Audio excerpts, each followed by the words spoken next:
noite a todos. Alegria estar aqui com vocês novamente.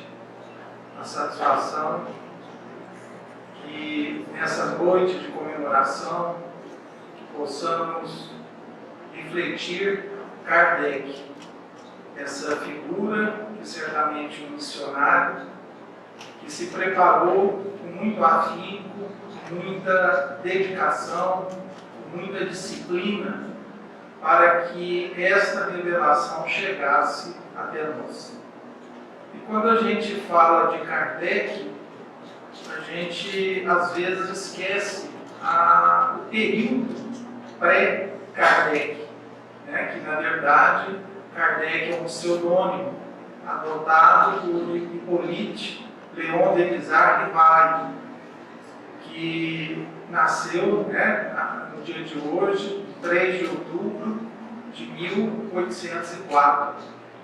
E anterior à codificação, essa missão que Kardec assumiu, a gente sabe de pelo menos 2 encarnações que ele teve na Terra. E essa revelação, essa mensagem, está na revista O Reformador, né, da FEB. Em maio de 2000, nós temos um artigo em que fala sobre um livro publicado fora do Brasil, intitulado Herculano, que foi um livro psicografado pela Vera Kriganovsky. E o espírito que traz essas mensagens, essas revelações, é o espírito Rochester. E ele conta que, num passado muito distante, Kardec teve a personalidade de um soldado romano. Ele reencarnou na mesma época, né, de Jesus, e ele teve um encontro com Cristo. Então, o nome desse soldado romano era Quirilus Cornélius. E ele, sabendo da missão do Mestre, das coisas maravilhosas que ele realizava, consolava, curava, e ele ficou encantado com a figura de Jesus. E vejam que não existem coincidências. Ele estava fora da Judeia e foi deslocado para que acompanhasse esse processo da crucificação do Cristo.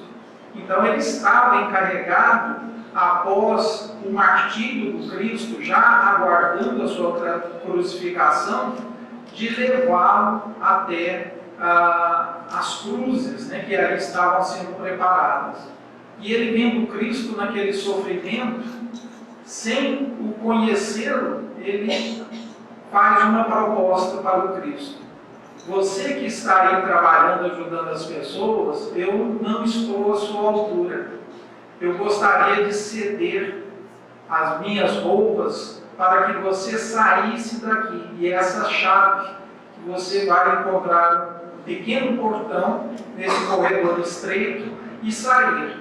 Você vai encontrar nessa viela várias casas e vai encontrar a casa dos meus amigos, que lhe darão guarida e você terá a possibilidade de sair da cidade, de se esconder. E eu morrerei no seu lugar.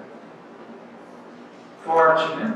Então, uma pessoa que dá a sua vida na causa daquele que se mostra o verdadeiro mestre, né? Aquele que vem trazer a lei de amor até nós. Então, para a gente entender que tudo isso tem uma preparação, tem um motivo, Jesus recusa essa oferta e diz que ele se compadece com tamanha, né, voluntariedade daquele soldado romano, mas ele vai morrer pelo Cristo mais tarde, que não será agora, e o fogo lhe consumirá.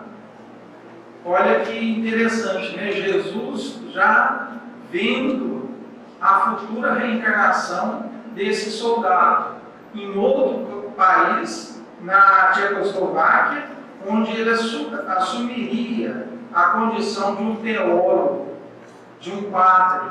e ele teve dissidências com a igreja, porque naquela época era proibido que qualquer pessoa da sociedade lesse a Bíblia ou o Velho Testamento.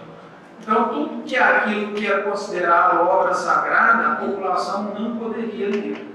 E esse padre, que tinha o nome de batismo de John Hus, ele foi contra a igreja. E por conta dessa dissidência, ele foi condenado à fogueira. Então, Jesus já percebia, né, há muitos séculos atrás, aquilo que iria acontecer com esse soldado em 1415, em Praga. Antes dele ser queimado na fogueira, ele revela que vocês estão queimando um ganso. Russo significa ganso. E ele vai renascer como um cisne, que ninguém será capaz de lhe retirar a vida. Então, uma pessoa nesta condição, ele já não é considerado um espírito de terceira ordem, capaz de enxergar até a sua destinação futura em outras encarnações. Então, estas revelações estão na revista O Reformador, de maio do ano 2000. E para entender essa característica de elevação espiritual que nós percebemos em Kardec, existe uma obra do Chico intitulada Cartas e Crônicas, que tem um capítulo intitulado Kardec e Napoleão. Então, antes da reencarnação de Hippolyte Léon Denis Rivail, na França, ele, em espírito, ele teve uma missão de convencer a Napoleão a não usar da sua austeridade e fazer da França uma reforma em busca da paz. E a gente sabe que isso não foi cumprido por Napoleão. Mas na descrição desse momento que o irmão X nos revela, mostra a grandeza que Kardec já ostentava, o respeito dentre várias autoridades de filósofos, escritores, músicos, poetas de elevação moral e intelectual que ali se reuniam no mundo espiritual, com o objetivo de pacificar a Europa. Só que Napoleão, ele travou guerras sangrentas em torno da França com o objetivo de aumentar o domínio do seu império. Então isso também fez com que a história revelasse que muitas coisas negativas ocorreriam por esse descuido de um governante, de um imperador da época. Bem, Hippolyte Léon Denis Rivail nasce em Lyon, uma cidade da França. E boa parte da sua vida ele não viveu em Lyon. Viveu aos 10 anos, por ele pertencer a uma família de magistrados com condições financeiras, ele foi à Suíça em busca da sua instrução. Então, saindo de Lyon aos 10 anos de idade, ele vai para o Instituto de Yverdon, dirigido pelo ensino e o educador Pestalozzi, que na época utilizava várias pessoas de outros países para ali buscar a sua instrução, o seu aprimoramento intelectual. E Pestalozzi tinha uma característica interessante, ele percebia nos seus alunos aquilo que ele mais se destacava e colocava com aqueles grupos de alunos que não tinham bom aprendizado naquela área, naquele setor, naquela disciplina. E Kardec, ele conviveu com diferentes alunos de diferentes planetas, de diferentes países que ali estavam em busca da sua instrução.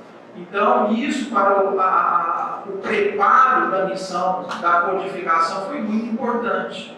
Isso forçou a Kardec a se aprimorar nas suas disciplinas, na questão até da sua linguagem, porque futuramente ele precisaria comunicar-se com outros médios, com outros centros, com outros países de diferentes línguas. Então, além do francês, Kardec falava fluentemente o inglês, o espanhol, o alemão, o italiano e o holandês. Então, para aquela época, saindo, né, de Lyon, indo estudar na Suíça, tendo por volta dos 20 e poucos anos retornado a Paris. Então, interessante que aos 27 anos ele encontra, né, a sua futura esposa, onde ele casa com a Marie Gabrielle Boudin, que foi o seu braço direito na sua missão da codificação. E para aquela época não era comum, né, um homem casar com uma mulher mais velha do que ele. E a Amélie tinha 9 anos de idade, né, acima de Kardec, ela era mais velha do que ele. E que nada por acaso, eles não conseguiram ter filhos, né?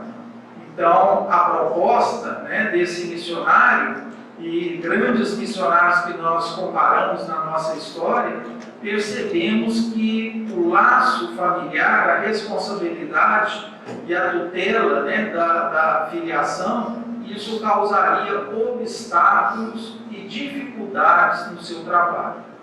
Então, até essa idade, né, ele conseguiu trabalhar, se educou, mas teve dificuldades financeiras em se manter. Então, apesar de ele ser oriundo de uma família de magistrados, ele não herdou fortuna. Ele tinha que trabalhar, dar aulas, aprimorar o seu conhecimento, e através disso ele era conhecido na França por um grande educador. Tanto é que ele ministrava aulas de física, de matemática, de oratória, de fisiologia, anatomia comparada. Então, ele, para a época, ele tinha um conhecimento muito diferente da maioria das pessoas. Escreveu várias obras, vários livros, principalmente relacionados à questão da educação na França. Então, ele dava aula também de francês. E isso fez com que ele continuasse o seu trabalho, a sua dedicação. E a gente lembra que ao redor de 1850, 1845, começou a ter os fenômenos físicos, tanto na Europa quanto na América. Então, nos Estados Unidos, na Inglaterra, na Rússia, na França, houve os fenômenos físicos. Então, os fenômenos da mesa girante foi algo que instigou a curiosidade da maioria das pessoas. Só que aqueles fenômenos, na mente daquelas pessoas despreocupadas, até inconsequentes, achavam que aquilo era o quê? Algo prazeroso, algo de diversão. E Kardec, quando foi convidado por um amigo chamado Fortier, ele duvidou desses fenômenos. Até ele cita aquela frase interessante que nós já conhecemos, que o dia que alguém provar que mesa tem nervos para sentir e cérebro para pensar, aí ele acreditaria nesses fenômenos. Mas com muita insistência, Kardec foi levado à casa de uma senhora chamada Claymanson. E nessa noite de reunião com outras pessoas, ele ficou boquiaberto, porque as mesas não só movimentavam, paravam no ar, mas também respondiam questões muitas vezes complexas.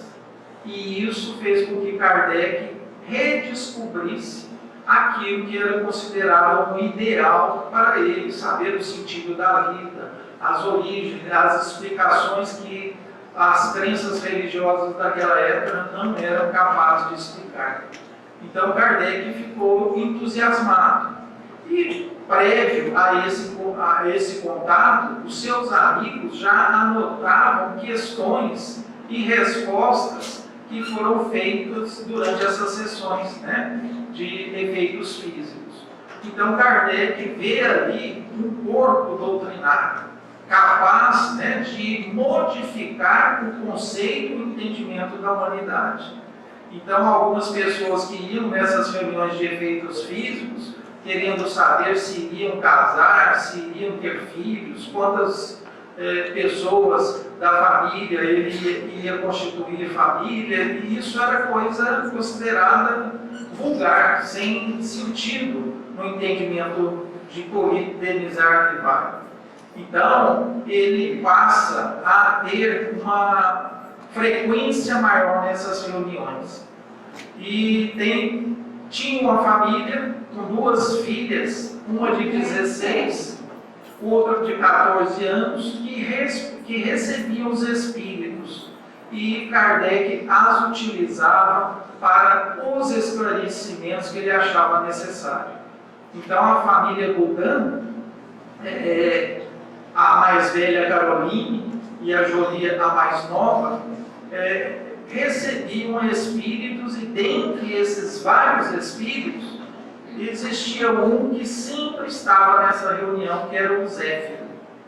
Então, esse espírito Zéfiro revela ao professor Rivail que ele já conhecia em outra encarnação, na Gália.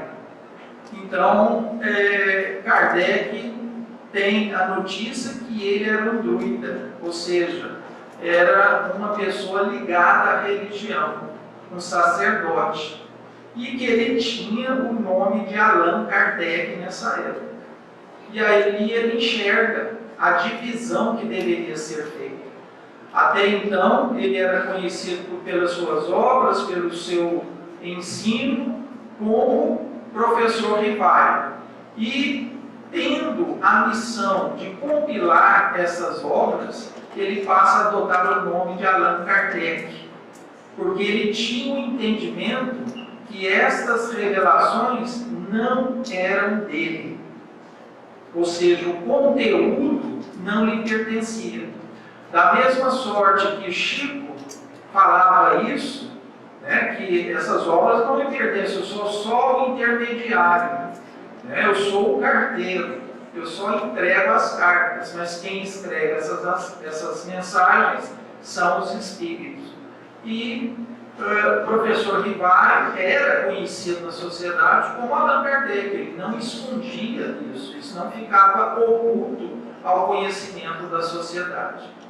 Apesar da gente ter o entendimento das suas principais obras, o Pentateuco Kardeciano, a Revista Espírita, mas Kardec, já nesse momento da codificação espírita, ele escreveu 32 obras, né, literárias, e dentre dessas 32 obras, 23 são livros, ou seja, nós conhecemos parte da sua obra, e é muito pouco, porque nós não temos o hábito, por exemplo, de ler a Revista Espírita, né, que é uma obra complementar ao Pentateuco, que é muito importante para dar o entendimento daquilo que acontecia na sociedade, como que a sociedade respondia àqueles problemas, aquelas provocações, e isso fez parte da vida de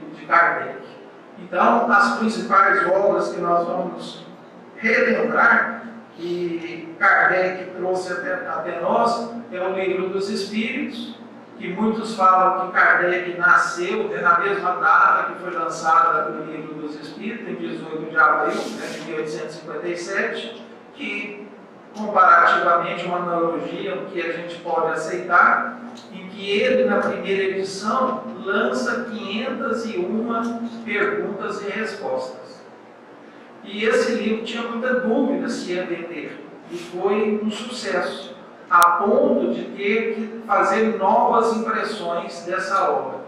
Mas o Livro dos Espíritos que nós conhecemos na atualidade não é aquele da primeira edição. É um livro que foi atualizado, e a segunda edição ela só foi lançada em 1860. já com as 1019 perguntas e respostas. Então veja que esse trabalho do Livro dos Espíritos, desde o início da coleta das respostas dadas por espíritos diferentes, porque Kardec adota um sistema científico, um método científico. Então, é um estudo, né, comparativo, em que ele faz com vários médios de diferentes regiões, tanto na França como em outros países, com aquela mesma pergunta.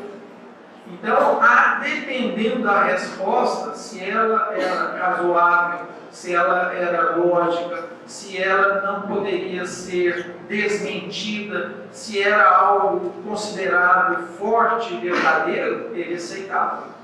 Então, se a gente pegar, por exemplo, a primeira questão, que é Deus, ele não fez essa pergunta só para um médium, né? Então, pelas respostas, ele fez a análise e relatou aquilo que a resposta trazia de conteúdo com a maioria dos espíritos que a respondia através de diferentes médiuns. Então, esse modelo é importante para a gente entender como que Kardec solucionava as dificuldades. Então, se aquela pergunta, ela trazia dúvida, ela não esclarecia completamente, algo vago ficava, ele desconsiderava. Então, ele tinha o cuidado e o critério desse ensino universal dos Espíritos.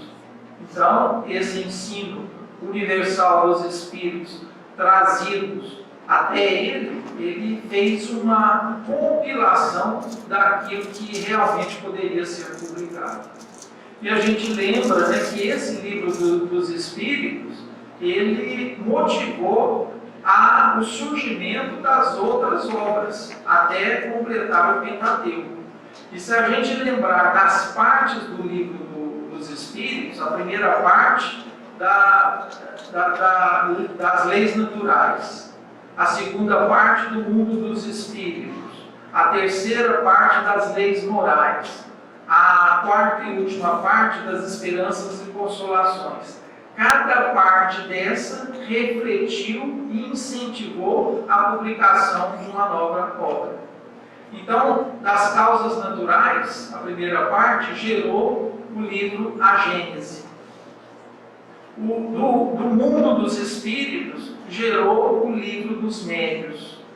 Das leis morais, o Evangelho segundo o Espiritismo. E a última parte das esperanças e consolações, o céu e o inferno. Então veja que nesse trabalho missionário, que o grande pedagogo empreendeu a sua vida, os seus esforços, ele fez isso tudo encadeado, ou seja, a programação da espiritualidade sempre fazia parte dos movimentos que ele criou nessa codificação. É interessante lembrar que Kardec não era médium ostensivo. Se nós considerarmos a mediunidade intuitiva, né, essa sim, certamente Kardec a possuía, mas não era vidente, não tinha psicografia, não tinha psicofonia, não tinha audiência, mas a inspiração certamente nunca lhe faltou. É importante lembrar de uma obra que é muito lembrada para nós entendermos a vida de Kardec, que são as obras póstumas, que é um livro, como o próprio nome diz, que foi lançado depois do seu desencarne, apesar de todas as anotações serem do cunho de Kardec. Apesar dele não ter lançado esse livro, ele tira um grande véu daquilo que acontecia e que ele não era capaz ou não entendia a necessidade de publicar aquelas informações. Então, essa comunicação que a gente cita, né, na família Budan, em que o espírito Zébio se manifesta e fala da identidade de Kardec em outras encarnações, e ele entende ser interessante manter esse nome, também outro espírito se apresenta. E que naquele momento ele se identifica como a verdade. Kardec ficou muito assustado, né? Querendo saber mais, e esse espírito pede descrição. Só mais tarde que a gente percebe a grandeza que esse espírito se revela, que é o próprio Cristo. Ou seja, é o novo encontro daquele espírito que lá no martírio de Jesus ele se encontra. Agora, esse soldado romano, mais aprimorado intelectualmente e espiritualmente, é capaz de assumir uma grande responsabilidade da codificação. Como todo missionário, pois não? Como todo missionário, ele não se enche de orgulho e vaidade e pergunta aos espíritos, ao espírito a verdade. E se eu falhar nessa missão da codificação? O espírito da verdade responde: você acha que Deus colocaria essa responsabilidade na cabeça só de uma pessoa? Se você não der conta, outra pessoa assumirá o seu trabalho. Então ele percebe, né, que ali ele teria também, através da revelação do próprio Cristo, que ele teria dificuldades, que ele padeceria da sua saúde devido ao grande esforço do seu trabalho, mas que isso seria recompensado.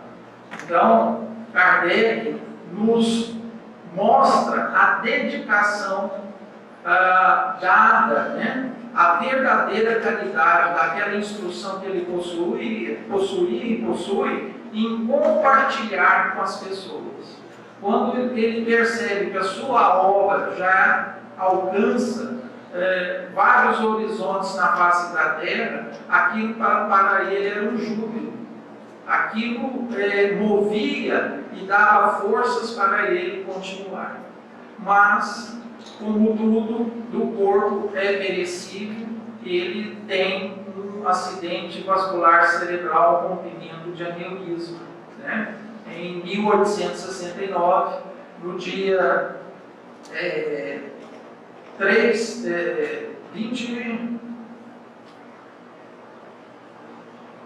31 de março de 1869. Então ele teve essa desencarnação, mas prevista pela espiritualidade.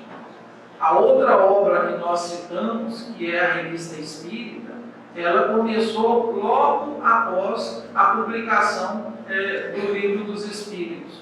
Então, esse trabalho mensal de reunir informações e publicar, isso foi até 1869, após a sua desencarnação.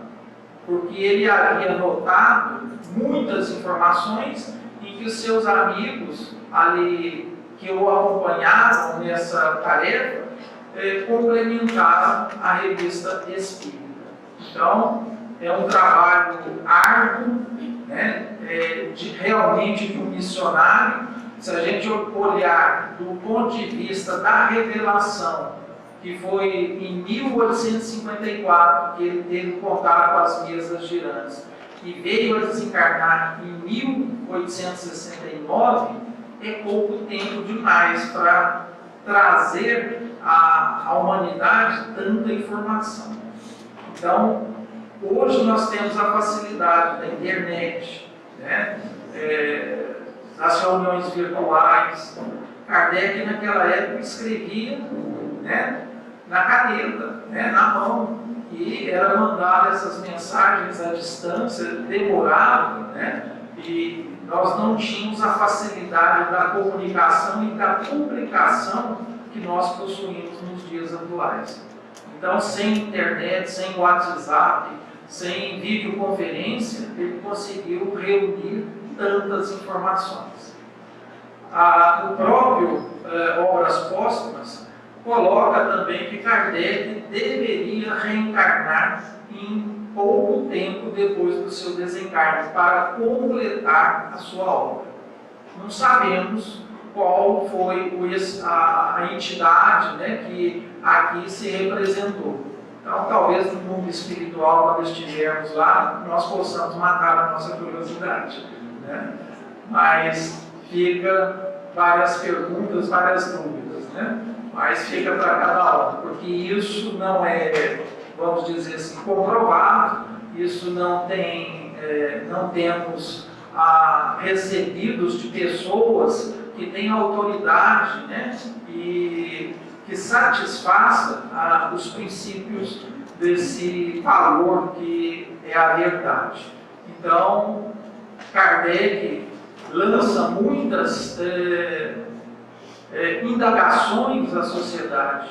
E Kardec provoca para que o homem raciocine, para que ele desenvolva em si a fé raciocinada, aquela que nós enfrentamos face a face a razão em qualquer época da humanidade. Porque essa fé, diferente das outras, ela é robusta, ela é permanente, ela é resistente e dá àquele que a possui a condições de enfrentar melhor as suas dificuldades. Então, por todo o planeta, que o Espiritismo, vamos colocar assim, primitivo, iniciou na França. Mas hoje nós sabemos que ele foi transferido, ou alguns chamam, foi transplantado para o Brasil. Então, através de revelações do próprio Chico, ele coloca que muitos daqueles que viveram na França à época de Kardec, que muitas vezes frequentou a Sociedade Parisiense de Estudos Espíritas, estão reencarnadas no Triângulo Mineiro. Talvez possamos ser um espírita, né, pela segunda vez, né? É o máximo que dá para ir. Pela primeira a gente está aqui, mas falar com absoluta certeza nós não temos isso. Então, diante do momento, né, dessa comemoração, nós queríamos deixar essa mensagem, que Kardec, o grande educador, ele revela que o verdadeiro espírita é aquele que se esforça, né, aquele que se dedica para imprimir o desenvolvimento e domar as suas más inclinações. Então, todos nós temos imperfeições morais. E a terceira revelação, ela tem um princípio singular, diferente das duas primeiras. A primeira revelação trazida por Moisés, através de um efeito físico numa pedra, trazendo os 10 mandamentos. A segunda revelação, o próprio Cristo veio até nós ensinar-nos a lei de amor. Mas, sabendo da dificuldade do ser humano, ele sabia que aquele evangelho ia ser mal compreendido ou deturpado. E ele promete, né, à humanidade que rogará ao Pai para que ele envie o Consolador prometido. E diante da família espiritual, ele escolhe aquele que reúne as melhores características para essa missão. E que, sem dúvida nenhuma, cumpriu com qualidade e com quantidade. Então, o nosso agradecimento a Kardec, que nós possamos refletir sobre a necessidade do estudo, porque se nós parássemos para pensar e víssemos dentro de uma casa espírita, qual que eu escolheria a função primordial para exercer dentro da casa espírita? Todas são importantes, mas a instrução, ela se destaca. Ela está acima das outras. Porque se nós não instruirmos, a nossa asa da evolução, ela fica com dificuldades para o nosso desenvolvimento, para a nossa educação. Aquilo que o Cristo asseverava, né? Amai-vos e instruí-vos. Porque isso dá a condição ao espírito de evitar a repetição dos seus erros. Dá ao espírito que se esforça na instrução o conhecimento necessário para ponderar, sanear as suas dúvidas, escolher os melhores caminhos. Se a gente percebe as dores, as aflições, os sofrimentos da humanidade, tem 100% de consequência na causa que escolhemos equivocadamente. Então, se hoje nós temos dificuldade de entender as nossas dores, certamente as escolhas do passado, dirigidas mais sem a instrução, fez com que nós caíssemos em dificuldade. Então, a instrução é uma verdadeira vacina contra a doença. Ela previne, ela é uma profilaxia por excelência. Aquele que se instrui, ele se diferencia por ter escolhas mais ponderadas, mais racionais, condizentes com a lei divina. Então, se nós afastamos da lei divina, nós sofremos. Se nós nos instruímos e percebemos que essa instrução também é uma associação e aceitação da lei divina e cumprimento dessa lei, nós sofremos menos. Então, tudo é escolha, tudo é decisão. Por isso que nós somos arquitetos dos nossos destinos. Então, que Jesus possa nos amparar, nos proteger, dar força, ânimo, coragem e agradecer a Kardec em nossas orações, pelo trabalho, pelo amor que ele deixou para nós. Que assim seja.